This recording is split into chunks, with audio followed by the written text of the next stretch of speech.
नमस्कार। प्रभा साक्षी news network पर आप सभी का स्वागत है। 18वीं लोकसभा के लिए 7 चरणों में चुनाव कराया जा रहा है।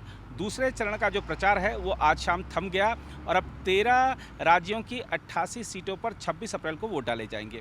और जो वोट डाले जाएंगे उनमें जो महत्वपूर्ण सीटें हैं उनमें आपको बता दें कि राहुल गांधी वायनाड से हैं, राजस्थान के कोटा से ओम बिरला हैं जो कि लोकसभा अध्यक्ष भी थे 17वीं लोकसभा में।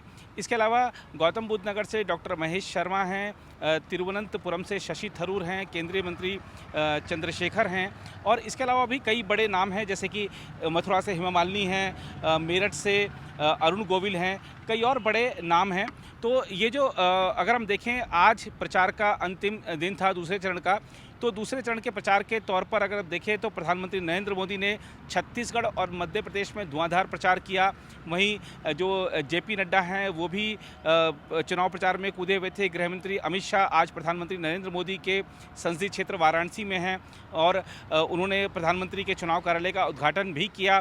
प्रियंका गांधी जो कि लगातार प्रचार कर रही हैं कांग्रेस पार्टी के लिए, वो भी केरल में थी।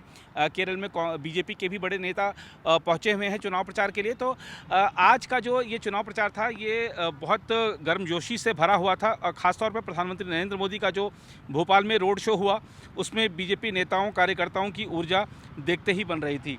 जहाँ तक सीट वार अगर हम बताएं, राज्य वार अगर कितनी सीटों पर चुनाव होने जा रहा है दूसरे चरण में, तो आपको बता दें कि केरल की सभी 20 सीटों पर चुनाव होने जा रहा है, कर्नाटक की 14 सीटों पर हो रहा है, राजस्थान में 13 सीटों पर चुनाव कराया जाएगा, महाराष्ट्र में 8 सीटों पर, उत्तर प्रदेश में 8 सीटों पर, मध्य प्रदेश में 6 सीटों पर, बिहार में 5 सीटों पर, असम में 5 सीटों पर, पश्चिम बंगाल में 3 सीटों पर, छत्तीसगढ़ में 3 सीटों पर, मणिपुर में 1 सीट, त्रिपुरा में 1 सीट और जम्मू कश्मीर में 1 सीट पर मतदान कराया जाएगा।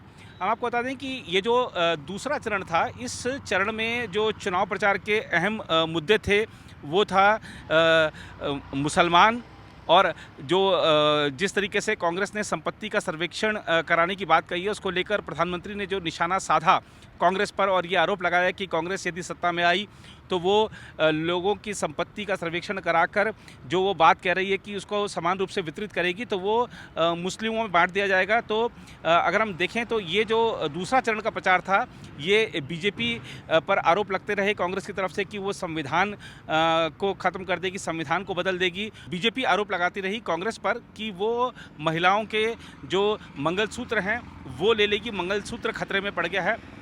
तो मंगलसूत्र, मुसलमान, ये इस दूसरे चुनाव प्रचार में और संविधान भी, ये इस दूसरे प्रचार में अगर हम देखें दूसरे चरण का जो प्रचार था इसमें मुख्य बिंदु रहे। और जिस तरीके से दोनों दलों के बीच आरोप प्रत्यारोप की राजनीति हुई उसने इस चुनाव प्रचार में एक ऐसा भी दौर दिखाया कि प्रधानमंत्री के खिलाफ चुनाव आयोग में तमाम शिकायतें की गई कि उन्होंने नियमों का उल्लंघन किया है और चुनाव आयोग अगर मूक दर्शक बना रहा तो फिर इस संस्था को ख़त्म किया जाना चाहिए। ऐसी बहुत सारे आरोप लगाए गए चुनाव आयोग पर भी कि चुनाव आयोग प्रधानमंत्री के बयान का संज्ञान नहीं ले रहा है, शिकायत किए जाने पर भी कोई कार्रवाई नहीं हो रही है। वहीं बीजेपी भी पलटवार करती रही। तो ये जो दूसरा दौर था प्रचार का ये बड़ा तीखा रहा, पहले चरण में उतना तीखापन नहीं था और अब उम्मीद है कि जब दूसरा चरण ही तीखा हो गया है तो जो आने वाले 5 चरण हैं वो भी प्रचार के दौरान तीखे व्यंग्य बाण, तीखे शब्द बाण दलों के बीच देखने को मिलेंगे।